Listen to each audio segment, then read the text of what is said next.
வணக்கம் அன்பு நண்பர்களே. சனாதன தர்ம யூடியூப் சேனல் நேயர்கள் அனைவரையும் அன்போடு வரவேற்கிறோம். நம்ம இப்போ பார்க்க போகிறது பார்த்தீங்கன்னா, அரைகுறை ஞானம் என்ன செய்யும் அப்படின்றத நம்ம தெளிவாக ஒரு சின்ன ஸ்டோரி மூலியமாக நம்ம தெரிந்து கொள்ள போகிறோம்ங்க. அரைகுறை ஞானம்தான் எப்பொழுதுமே பார்த்தீங்கன்னா பதறிக்கொண்டு பயப்பட்டு கொண்டே இருக்குமுங்க. அப்போ சித்தர் ஒருவர் பார்த்தீங்கன்னா பாம்பு வளர்த்து வர்றாருங்க.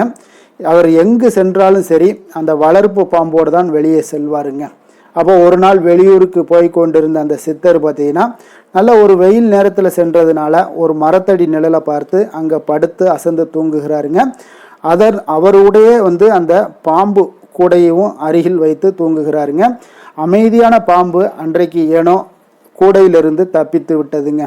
அந்த பக்கத்தில் இருக்க ஒரு வீட்டை நோக்கி அந்த பாம்பு ஊர்ந்து சென்றதுங்க.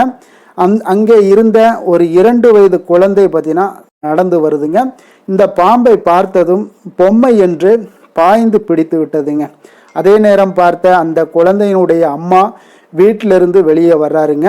குழந்தையினுடைய கையில் பாம்பை பார்த்து விட்டு அலறி அடித்து கத்துறாருங்க. அதை கேட்டு எல்லோரும் ஓடி வர்றாருங்க. ஆனால் அவர்களில் யாருக்குமே பாம்பை நெருங்க தைரியமே இல்லைங்க. பாதுகாப்பான ஒரு தூரத்தில் நின்றபடி கண்ணு அந்த பாம்பை கீழே போட்டு விடு என்று அலறுகிறாருங்க. கடவுளே எங்கள் குழந்தையை காப்பாற்று என்று பிரார்த்தனையும் செய்கிறாளுங்க அவங்க அம்மா. அப்போ இந்த சத்தம் கேட்டு சித்தர் எழுந்து கொண்டாருங்க. பரபரப்பாக குழந்தை கையில் பாம்பை பார்த்ததும் பதறாமல் அருகே சென்று அதை பிடித்து கூடையில் போட்டாருங்க. ஐயா, உங்களுக்கு பயமே இல்லையா என்று கூட்டத்தில் ஒருவர் கேட்கிறாருங்க அந்த சித்தரிடம். எதுக்கு பயம்? அந்த பாம்புக்குத்தான் ஏற்கனவே பல் பிடுங்கியாச்சே. பாம்புக்கு பல் பிடுங்கி விட்டது என்பது தெரிந்த சித்தருக்கும் பயம் இல்லை.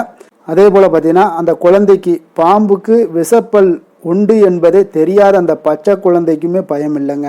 அப்போ இந்த இரண்டுக்கும் நடுவே சிக்கி கொண்டவர்கள் தான் பார்த்தீங்கன்னா அரைகுறை ஞானத்தால் பயந்து பதறி அவதிப்படுவது. உண்மையான ஒரு ஆன்மீகமும் அப்படித்தாங்க. உங்களுக்குள்ள சரியான தெளிவு வராதனால தான் இத்தனை போராட்டங்களும் சிக்கல்களும் உங்களுக்கு ஏற்படுதுங்க.